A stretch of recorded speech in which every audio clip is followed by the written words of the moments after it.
Hey everybody, welcome back to Creative Bystanders. I'm Jay. I'm Darcel. Yeah, and today we're looking at just I don't know how to describe such a weird, crazy movie. We're looking at Samurai Cop. Was it from 1991? Is that the year? I believe so, yeah. Yeah. Let's see. Yeah, 1991. 1991's Samurai Cop. And if you look it up, the poster for it is a complete lie. It is definitely a complete lie. Every single thing about it is, I mean... Yeah, you're looking at the one where he's got like the huge badge and the katana and holding the dude's head. Yeah, because... It's definitely, I feel like it was a lot of false... Well, I mean, not completely false advertising, but it's definitely a... we're calling this Samurai Cop, but the cop is some white guy, and he's barely considered a samurai. Like he doesn't do anything really that's like a samurai. Like he doesn't have the ideology. He doesn't like fight like a samurai. He's more of a ninja, I guess, at times, but even then, that's kind of pushing it. I can't even try to say he's a ninja. That's what I'm saying. Like, that's even pushing it. That's not even pushing it. That's just completely wrong. Okay, so it's going from pushing it to this is a lie. Yeah, it's a straight up lie to say he's probably a ninja. It's pushing it to say he's samurai. Just going into the plot synopsis, basically the movie is about... the weird thing is that when I say the movie is about, it's hard to even describe what the movie is about. It's the best way I can put it is that it's about it's about a police precinct who brings in the supposed samurai cop to help them take down an Asian organized crime gang. Yeah, like a mafia, basically. Yeah. But it's like they're just an organized crime gang. There's no actual like proper name for them, because I'm pretty sure that poster is supposed to be like, it's this Japanese gang leader who's just in America. Their gang was called the Katanas. Yeah, they're called the Katana Gang. Yeah. And it's weird that they're called the Katana Gang when it's this Japanese guy speaking somewhat like he speaks English throughout the movie, but it's it's with an accent. Yeah. To kind of get that idea that he's a foreign man. But what's funny to me though is like he speaks with an accent like he's never spoken with an accent before. So like my only thought is that he doesn't actually have that accent. Yeah, because there's quite a few like in that just beginning scene when the movie opens up after you get all the beginning like opening credit stuff. We immediately there's no normal type of shot you would think of when a movie starts out, showing the area we're in, showing the movie, showing people moving about to kind of set the tone. It's immediately talking, seeing these two guys, part of the gang, talking to each other, and if it just for that entire thing, it feels like we are just thrown in. Yeah, like it begins basically in the middle of the story. Yeah. Because we're not given no introduction to anything that's happening. We're just being told, here's a group of Asian criminals, and they're one white guy he's just a group of Asian criminals. It's two Asian guys. There's just two Asian guys. Yeah, and then there's like a white guy and a white woman. Yes, there's the big bosses, I guess you could say. You have this dude. He's definitely had like some plastic surgery or something at some point. Yeah, he definitely had either that's just I'm looking at the picture of the actor who is Robert Z'Dar. Yeah, Robert Z'Dar, I think. Yeah, Robert Zadar. Uh-huh. Looking at his pictures, it's very obvious that he's has some kind of work done on his face. Yeah. Because I can't believe anything that is his natural looking face. Like we were commenting the whole time that his like, beard made him look like he had like a weird shaped head, but like I think he just has a weird shaped head. And speaking of how people look, the main guy, Matt Hannon, the guy who plays the samurai cop, you can show me all these pictures of him with long hair. None of it looks real to me. All of it looks like he's wearing a wig, no matter what picture of him I look at. Yeah, that's true. So like you know, we talked about how like the beginning part is so disjointed, especially because later they contradict the beginning. Because remember how in the beginning, what's his name? Yamashita. So Yamashita is telling the other guys about Samurai Cop, right?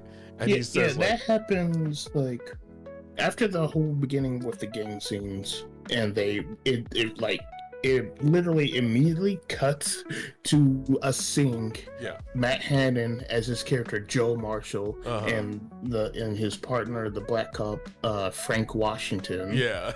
Just talking about they're about to do a coke bust, which is supposedly related. I guess it's supposed to be related to the Katana gang because we'll see later on. Yeah, I think that was one of their like drug mules that they had busted. It was one of their drug deals they had busted.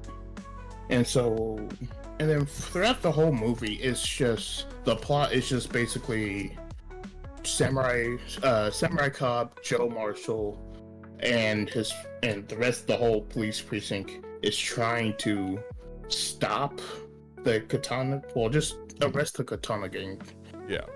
For just criminal gang reasons, basically. Because they're an organized crime group, so they're... Yeah, you know. So obviously they're trying to go after them and stop them. But the problem is that the movie makes it feel like you are just thrown into the middle of something that's already been going on for a while. Yeah.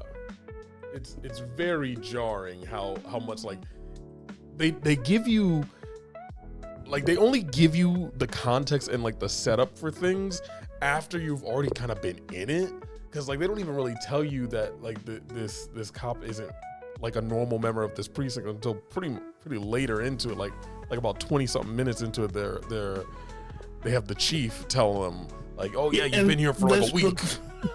But the thing about that part too is literally when we get to that part, before then we get to when he's because it's right after they do the coke bus, and throughout that whole scene, I don't know why, just the cars they look like they're just some remote controlled RC cars that they like managed to edit pretty good.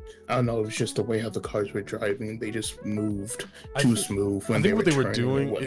What it looked like they were doing was they were probably not driving very fast, because like they clearly don't have like a permit to film wherever they were filming.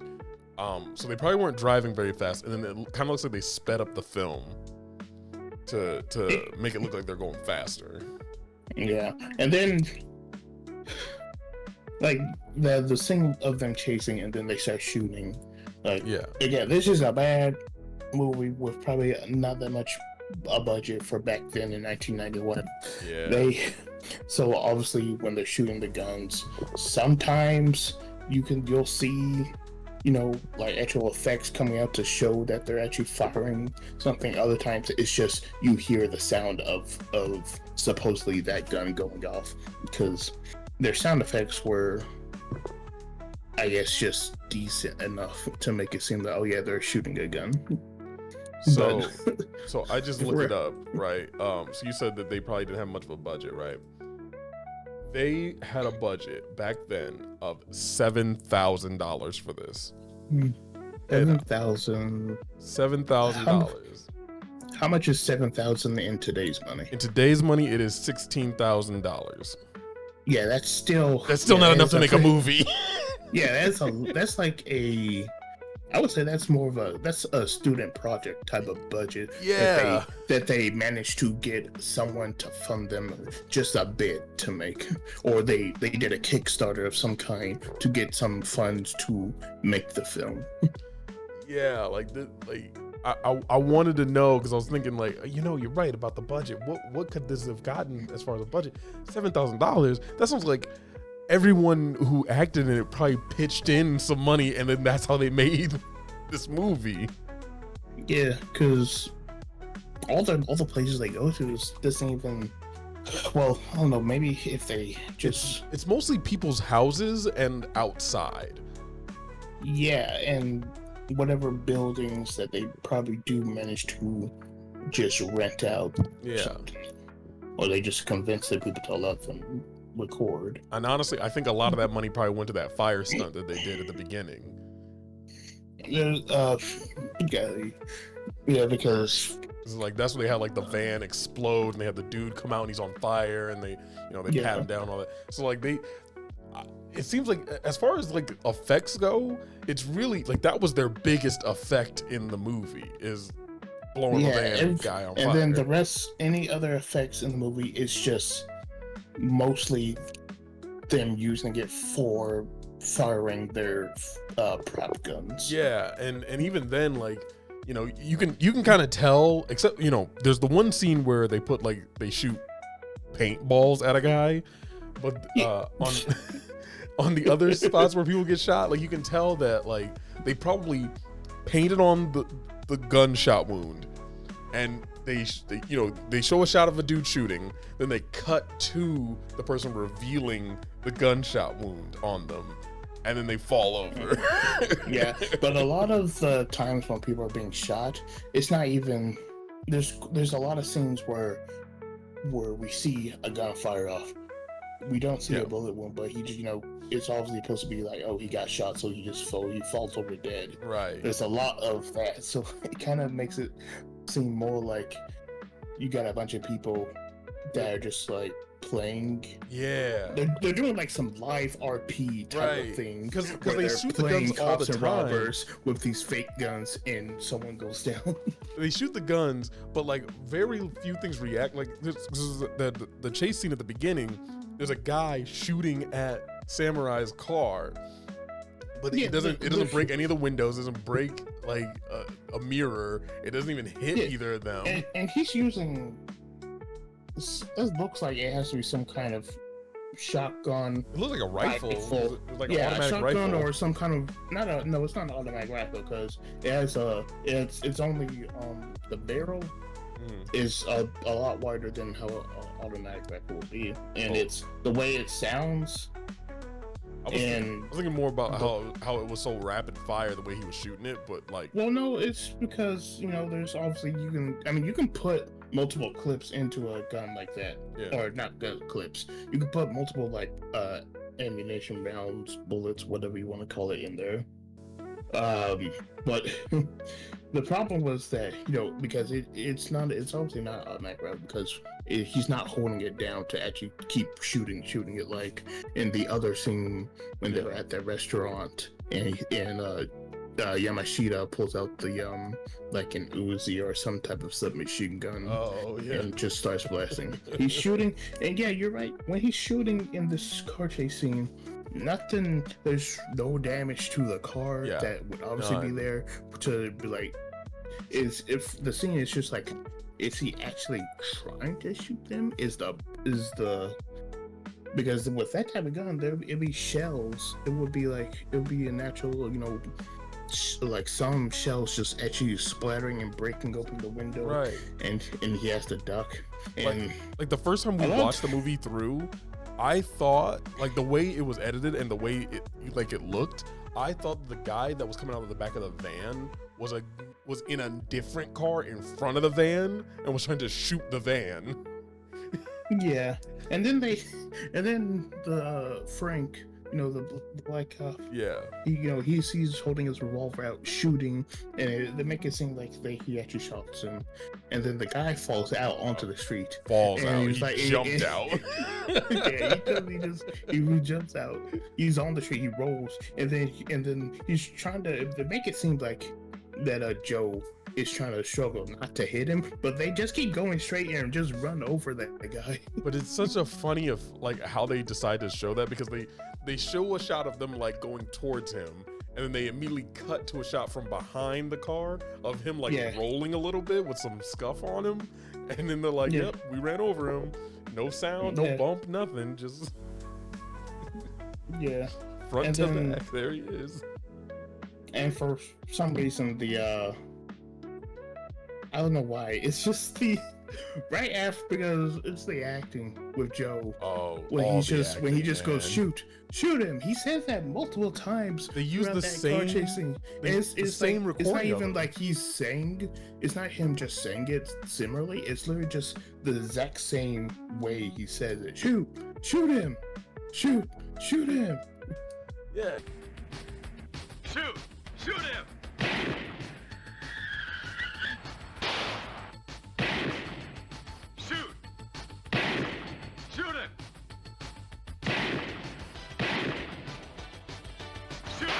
Shoot him!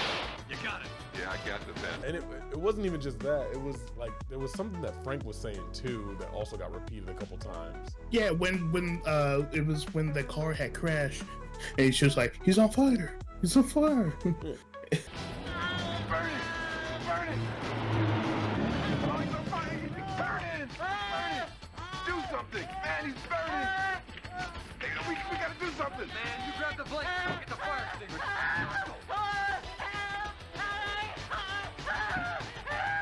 And they're like, quick, get the blanket and the fire extinguisher. I don't even know why he has a fire extinguisher just on hand in his car. Really. Right. That's not something you normally would have in your car, especially if you're a cop. I guess I can give him a pass on like, because he's a cop, he might carry one. As being a first responder. But you wouldn't really think. That's not something normal you would think a cop would have in his trunk, like a blanket and a fire extinguisher to like put out someone on fire. Right. And then what also sets the tone of how the dialogue is going to be for the movie is right after before that scene. Yeah. When Joe is talking to Peggy, the female cop that we see that is just here and there throughout the movie. They use in the windows while she's in the helicopter. They're using in the windows for each other. She was like, just make sure it's nice and high.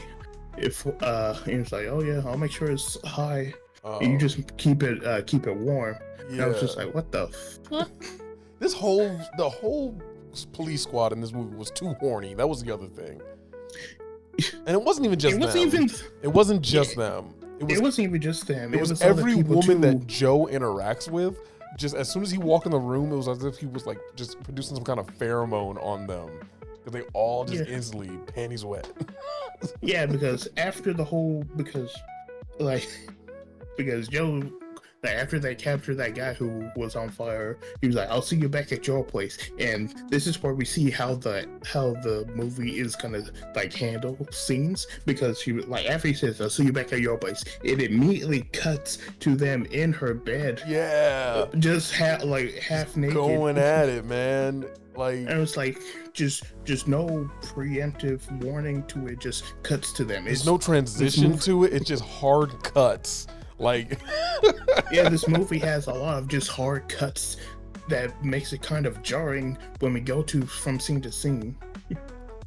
And like, honestly, like we were saying the whole time, how it kind of just felt like an excuse for them to just show these like couple of guys hooking up with these random women, you know, like, because it happens like 3 or 4 times throughout the movie where they'll just hard cut to a guy in bed with a woman out of nowhere. And two of those times is just Joe. Yeah. and the one time is with Yamashita, the villain, bad guy, Yeah. with his villain woman. And one of them was with it was with Okamura. Oh yeah, with Okamura. Mm-hmm. But like that one at least wasn't a hard cut to him. Just, I mean, it was a cut to him being the, well, It was still kind of an awkward cut to him, yeah. I'm kind of, especially since Yeah. like the dialogue is written so weird. Like they do not know how to subtly write romance or like attraction. Cause like he goes from complaining about Joe to being like, "Now will you satisfy me?" And she's like, "Oh, I can satisfy you." yeah. And another part, like when, another example of just the jump cutting for just because, you know, in the movie, for the plot reasons, you know, they have the guy, he's at the hospital after they saved him because, like, we obviously see he was only burnt on his back Yeah, and in the back of his legs, but they haven't wrapped up like his entire body was burnt. yeah. They were treating him like he had 3rd-degree burns on all over his body, and like you said, it's all just on the back of him, and they put it out like fairly quickly. So like, you know, he would be burned, but he wouldn't be nearly as burned as they were Yeah, portraying. and the fire didn't even touch anywhere on his head, Yeah. and they had his entire head wrapped up, acting like he wasn't able to talk. But he should have definitely been able to talk to them to tell them whatever they needed to know. So like, after the whole, because after they captured him in the awkward sex scene, they switched to Yamashita talking to Okamura, or well, they talked to like pretty much all the gang members at, I guess, Fujiyama's place, Yeah, and he's talking about, yeah, they got one of her guys. She's pretty badly burnt, so he won't talk. And Fujiyama's just like, I don't care. I want you to bring me his head, and to send a message to the entire Katana gang that no one part of this gang gets captured alive. That no one gets captured alive or talks. yeah.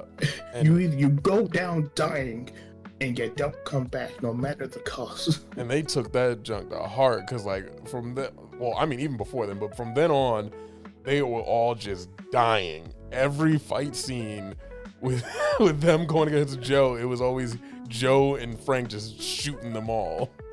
They couldn't get a and single then shot so off.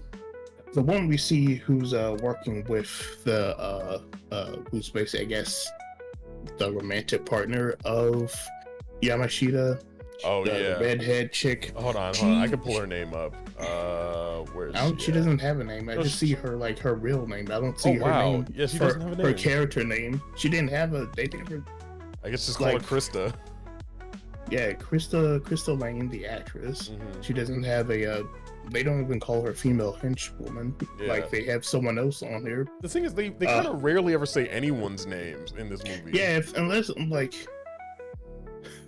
they have the guy, the old, because we'll get to that later. So Crystal Lane, her character, she's pushing a cart and she's Yeah. talking about, and the guy stops her. He's like, "Hey, what you doing?" "I'm gonna change out the trash." And Hey, where are you going? I have to change the trash. Is that all right? All right.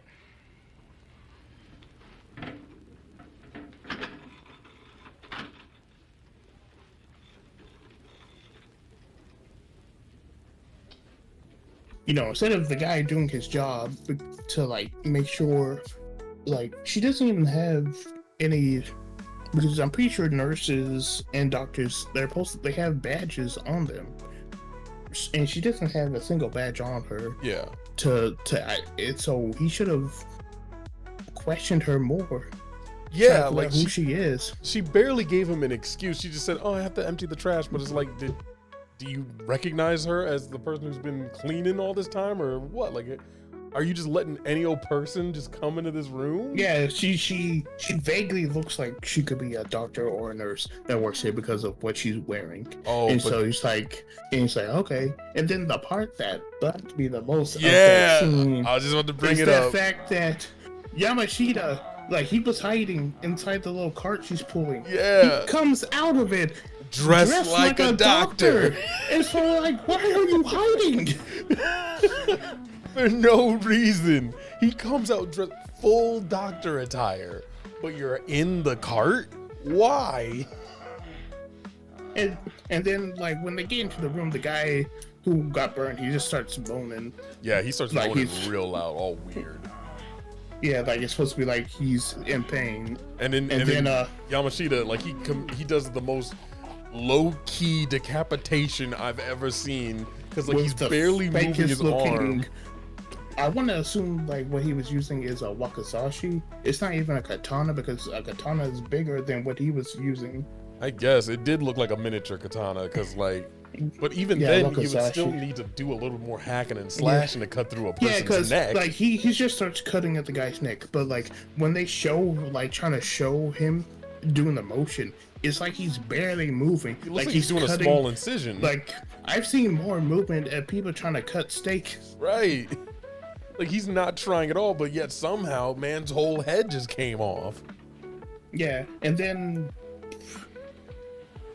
the sword doesn't even have blood on it correctly for how it would have looked if he did cut through the guy's neck. Yeah. There's like the blood is just on the blade. It's not on the edge of the blade moving up to show that he actually cut through someone's neck. Like it looks more like if he had like if he'd done one of those like anime, you know, scenes where they do like the quick slash and then you get a bunch of blood and then the body kind of just slides in half. If he had done a motion like that, I could maybe buy If the he way had the actually blood was just like splattered on it. hold the blade and to actually just like chop down to do like a execution, Yeah. then sure it would make sense.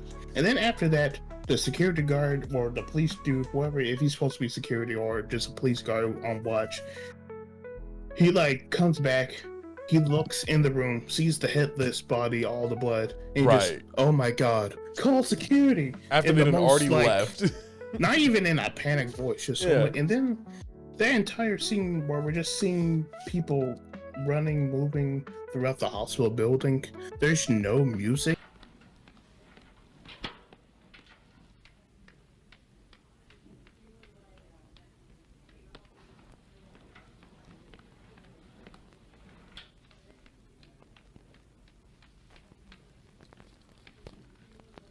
I'm in corridor 2.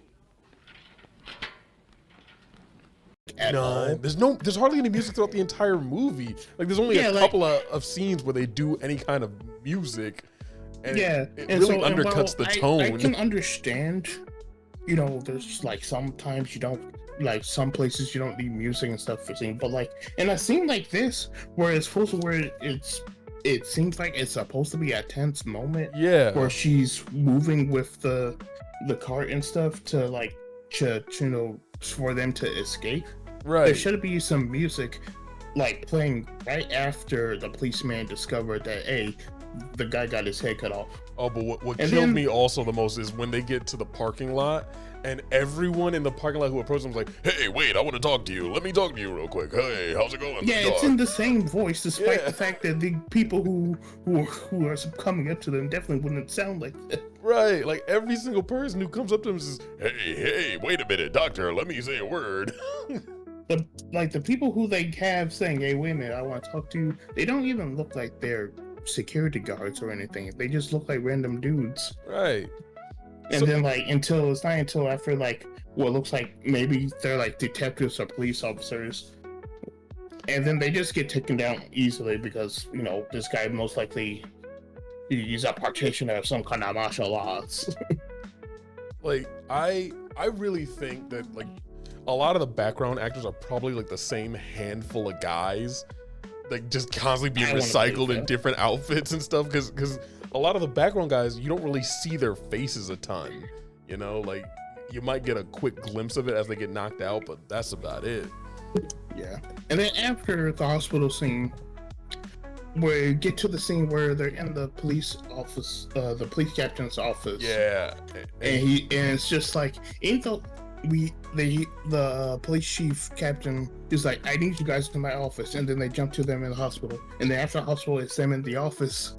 Yeah, you would really think that scene where he called them into his office would happen after they get back from the hospital. because Mhm. like when they go to his office, then he's reacting to what happened at the hospital. Yeah, and then he's talking about like, and there's like, you were the one who convinced me to have this guy from one to bring him here, and he's been here for 1 week, and I just got dead bodies everywhere. I'm like, what do you mean he's been here for 1 week? We have seen him in action for like half a day. Right. And even then, can you really be mad at him if the criminals you're after, they've already been killing people, right? So And they've been why are doing you these things, so blaming why- him for them still Yeah, killing people? Yeah, you can't be mad at the guy for not bringing results when you guys have been not getting results against this gang For for apparently longer. longer than he's been there. Yeah. Like y'all brought him in to figure them out and to catch them, and that's gonna take some time. That's police work. Yeah, and then the captain's, I don't know, he's weird. Oh yeah, he was weird because like him and Frank are kind of weird together because like Frank out of nowhere kisses him on his head and then runs away like all giggly and junk. Yeah, And then because the like chief the just cap, sits down because and he's like, smiles. He's because like, Frank is just like, hey, come on, Cap, you gotta give us some time. We got this, and he's like, sure, fine, whatever, just get out of here.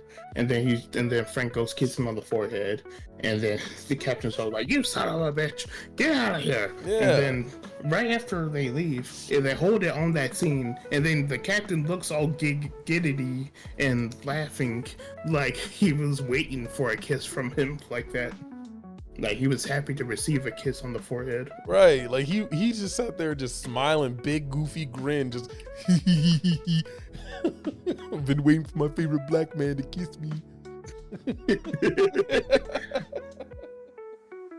And like after that, because they're gonna head to the restaurant, and one of the cop guys he's talking about, like they're having like a debriefing moment, talking about what's his name, freaking Which one, Joe? Joe. Yeah. Yeah, when the conversation there felt like it was a conversation for when Joe first gets there, when he tells them about like what katana means, because Frank asks what katana means, and it's like yeah. it's just a Japanese sword, and Joe it's like, oh, is we got such these a other freaking weeaboo the whole movie. Like it feels like a Reddit dude's like fantasy. But even what's his name? Yamashita. Yamashita and Joe are like two Reddit weeaboos who hate Yeah, each like- other for some reason, even though they're part of the same fandom. Yeah, like Joe is a weeaboo, Yamashita is a neckbeard. Yeah. And these two is just beefing hard. I feel in another life, those two would be best friends. Yeah, and they just hate each other because like they probably just because one guy is supposed to be like is a samurai of the law and the other one's a samurai of crime. Right. Like that's the only thing that keeps them apart at this point. Yeah, and then we get to the restaurant scene, and it's like you see the Katana gang just sitting around talking to and eating. Yeah. Oh yeah. Oh, and then Joe has the nerve to come in there and talk to like the girl that's sitting with them, and he's like, Yeah. what's an all-American babe like you doing with a geek like that? Like, dude, sir, you are the geek here. Yeah, You don't and then get- Yamashita, like after he shows him, just kind of trash talks Fujiyama. Yamashita looks like he's about to pop a blood vessel. Right. It's like, dude, you sir are also a geek. You don't get to call anybody else that. You and Yamashita are both lame. And then Frank doing like, I don't know why him talking and stuff. It's just his face, the way he was like, yeah, we have a lot of shit on him. Just making his goofy faces in the background once again. And this is funny. Fujiyama's just like, if you had anything on me, you would book me. And then it's just like, otherwise, as they say, get the hell out of my face. Right, I wrote that down too. As they say. As they say, get the hell out of my face. Yeah, it's the same they that calls Joe Samurai, because like nobody calls that man Samurai the whole time except Yamashita. They say that a lot throughout this whole movie. It's just that they call him, so you're the one they call Samurai. Oh, they call you Samurai. I'm like, no one in this movie has called this man Samurai at all. besides people saying they call him Samurai. Yeah, that's what No I'm one saying. has Yamashita directly calls him called Samurai him more Samurai. than anyone else does. Yeah, the entire movie has just been people calling him Joe. No one has actually called him Samurai, but like as a title or a nickname. They just talk about it in rumor, like, oh, they call him Samurai apparently. And that only Like- makes him seem lamer, because like, even Who if they is did they? call him Samurai, like it feels like a nickname he came up with for himself. Yeah, Like, who is calling you Samurai except you and your mom? and so they walk outside to get into the car, Yeah. and Yamashita just shows up. He shows up looking at them, and they're like, and then he gets, I guess, so some of his like gang goon guys to go get them. He sends 3 of them after him, and we obviously just watching Joe kind of just showing off his capabilities, fighting. Yeah. He's just able to handle these guys. This man, he's the only person who, because like every time one of the bad guys shows up and tries to do kung fu against them, Frank just or shoots just them. brawling, just straight fighting. But then anytime Joe wants to use his hands, then everyone just lets him, Like he just goes through and he goes, okay, time for the way of the fist. Oh, ha, ha, ha. I think and then the part gets me is when no, it's not the thing is that it's just the fact how many punches that Joe takes in these fight scenes where he's people fighting him and he's actually getting smacked up some, Yeah. and then he just retaliates like those punches didn't matter to him at all. And then yeah, you're right, like the fun part where the guy he knocks into the truck, and then he like comes out, he grabs the sword that was inside the truck. For whatever reason, there was a sword in that truck.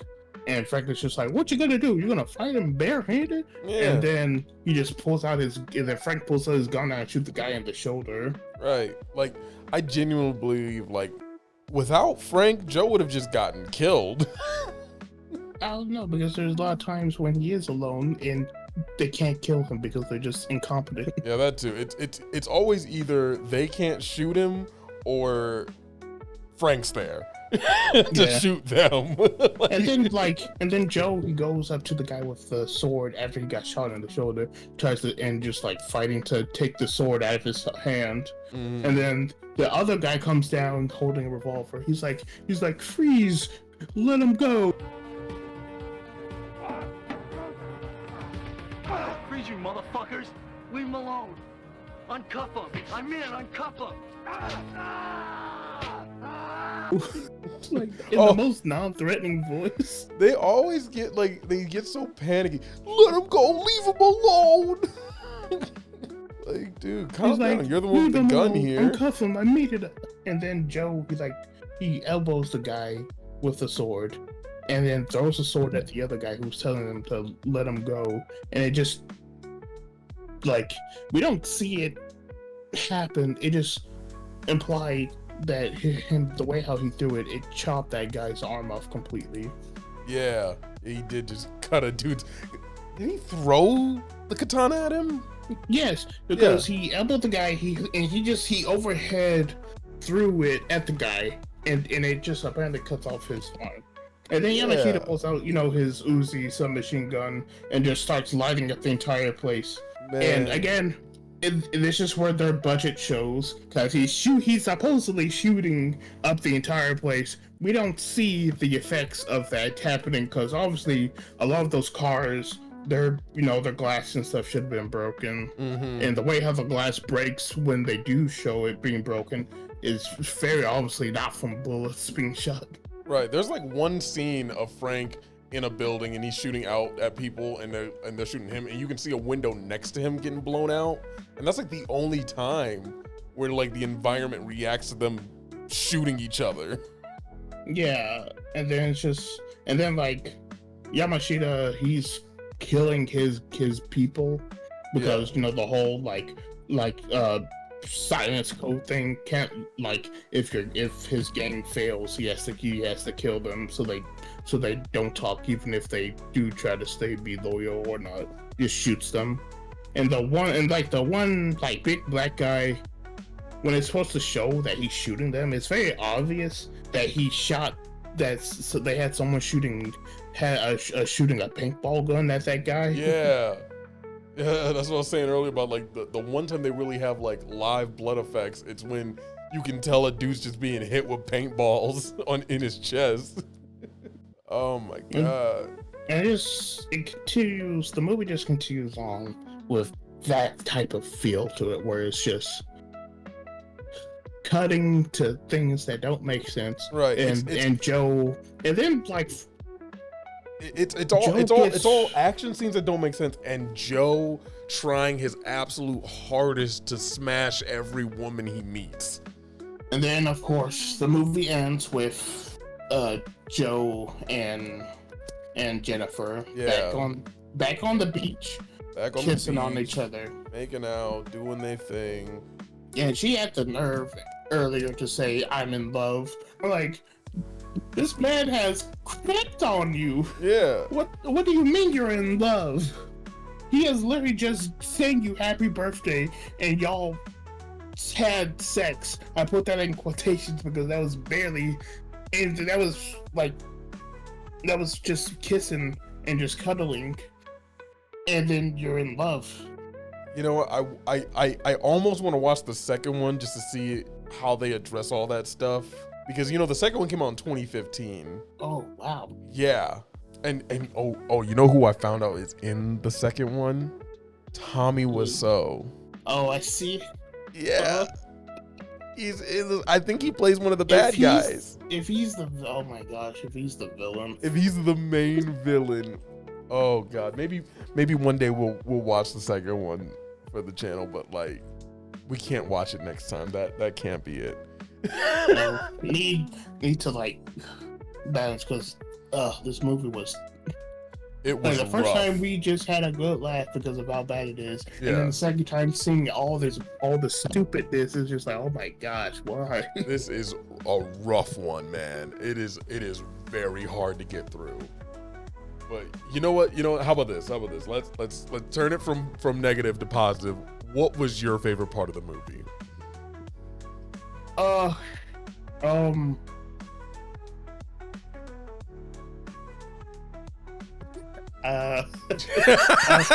That's hard, isn't it? What's any positive thing you could say about the movie? How about that? You know what? If I had to choose a favorite part, it would be when the captain, when he was talking to the councilman. I guess he was supposed to be councilman. Where the councilman was like, Mr. Fujiyama is very upset. Captain Romir, I believe his name. Fujiyama is very upset. Yes, counselor. And he has every right to be. But frankly, I don't give a damn. But Captain Roma, let me warn you. Fuck you and your client. And you get your ass out of my office, or you'll have to go to surgery to get my foot out of it. Get out of here, you asshole. Leave me alone. I got more important things than a shyster like you. Get out of here. I'll see you in court. You motherfucker, I'll see you in hell. Leave me alone. Get a job.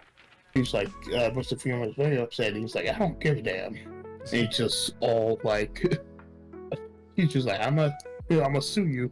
Or he was saying like, we're upset, we're gonna sue you and whatnot. And then Captain Roma is just like, oh yeah, you better get out of here, or else you're gonna need surgery when they have to pull my foot out of your ass.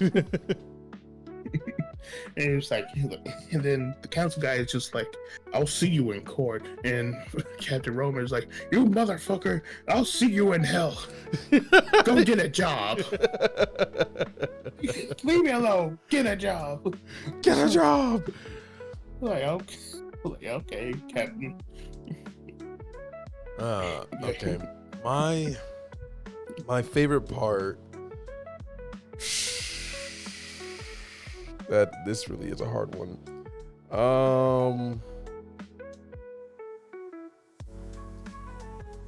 I guess I'd say my favorite part. Yeah. Yeah, that's hard. That is hard. Okay, I'll go for the easy one. I'll say my favorite part is when Frank was like, my bulletproof vest, man. He was smart in every way, except one thing. What's that?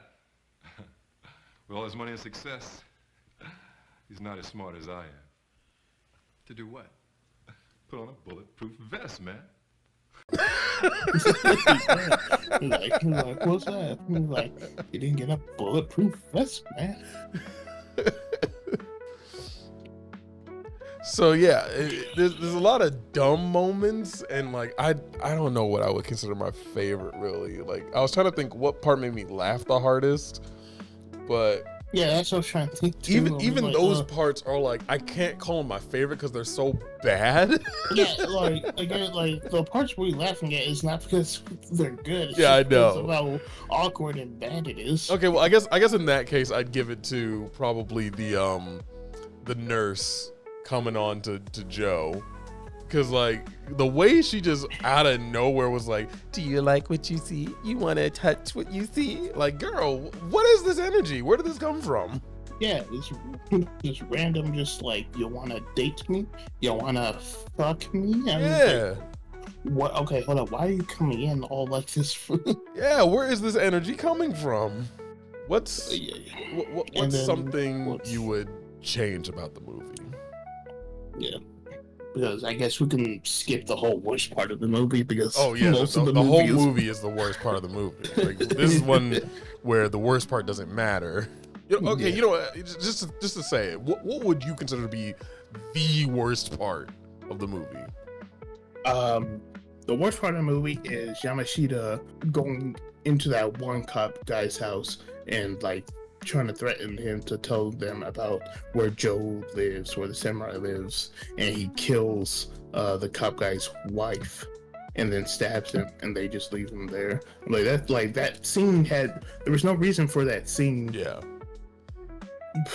because right after he does that, he pulls out some papers that has the addresses to the other cop's place, that especially one of the cops that he knows that he should definitely know works with Samurai Joe. So they could have just went to his place or Peggy's place first. So there is no reason for that scene. I'd say worst part for me, any of the sex scenes. Pick one. All of them.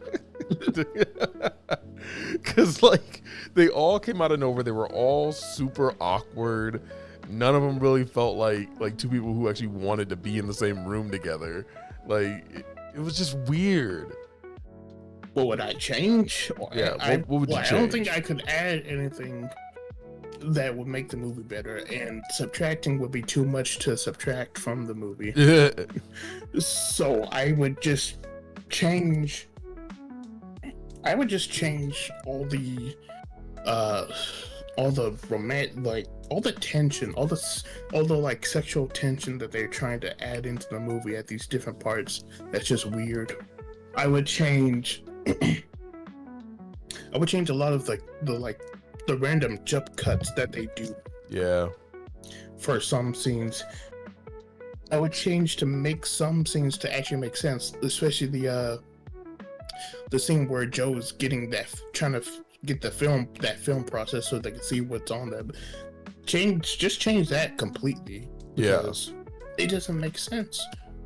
What is he processing? What is this film that he's getting processed? Why does he need the film process? Right. And why are we here? There's no explanation. you would take just that entire a scene out scene. because like it doesn't ever contribute anything to the rest of the plot. Yeah, but like I say change because it goes off of like when Fujiyama tells Yamashita to send go get the New Yorkers, Yeah. but don't have you or your men anywhere near the scene when they go attack him, so we're not like, so it doesn't seem like we're involved, even though y'all are the only ones who would be doing that. So Let's see. I can think of a few things I would add to the movie, because like I would add, first thing I would add is more background music for a lot of the Definitely. scenes. Yeah, because like it's so quiet and empty that it like the tension is just not there because the actors can't bring the tension.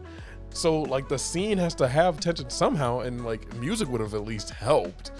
And speaking of music, that was something I wanted to mention. The music they stole from Jaws when they were creeping up on I think it was Peggy when when they were sneaking up on her and they played the Jaws Jaws music.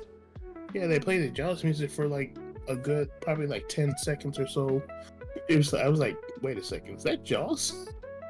Just dun as they're creeping up to her house to look at her through the window as she's cooking. But yeah, definitely add some more music just anywhere, especially for like some of the downtime scene is fine for no music, but like especially when they added some scores that were just kind of random, and then it goes back to like when they talking to the captain, and the captain was telling you, I want you to go and hunt down each and every one of them and kill them all, and then we can turn in our badges and get out of this life, this cop life. And they just have that random just drum score to make it dramatic, and then it goes back to quiet. Yeah. Something else I would add, I would add like a subplot or like a pointer that like maybe Fukushima and his gang are doing things according to like a samurai code or something, and maybe that throws off the police and like their motivations and what they might do next, and that would be why they bring in Joe, since he would better understand like samurai culture and what they're trying to accomplish. Subtract again, I would just cut out all the sex scenes because they don't contribute nothing, and they're all super awkward. Unless you're gonna make them better, just cut them off, because you're not missing anything by cutting them off. And then movie rating. Yeah, so I give it it's literally getting a 2 out of 5 thumbs up, and the only reason it's getting 2 out of 5 is because it was just funny to watch because of how much of a train wreck it is. See, I give it a 2.5 because it's an awful movie, but it made me laugh. Yeah, that's literally, it's only getting the 2 because it made me laugh. Yeah, the 0.5 for me is because it made me laugh. The 2 is because it's just awful. It's not getting the 0.5 from me. No 0.5 from you. The 0.5 is just a point too far. Yeah.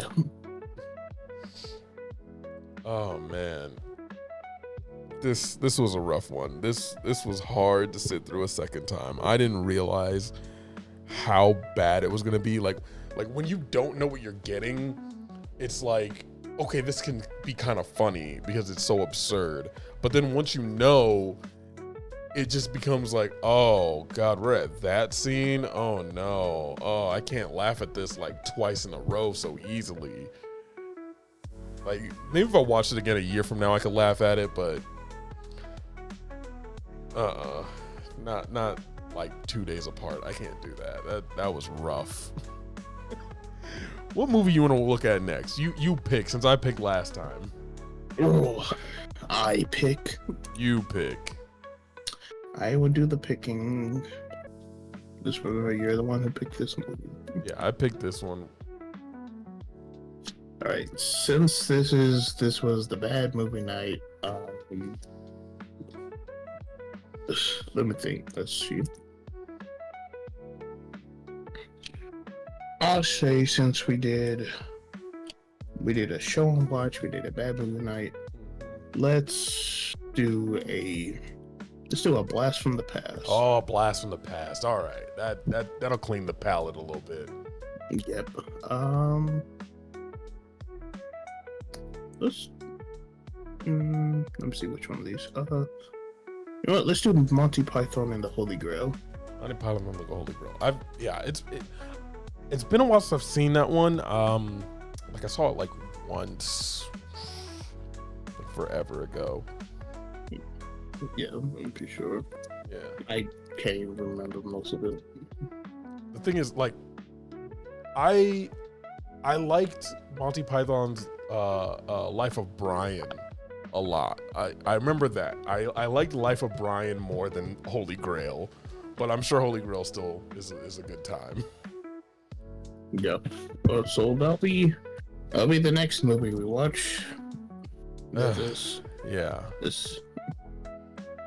has been the Creative Bystanders Studios. Jeez.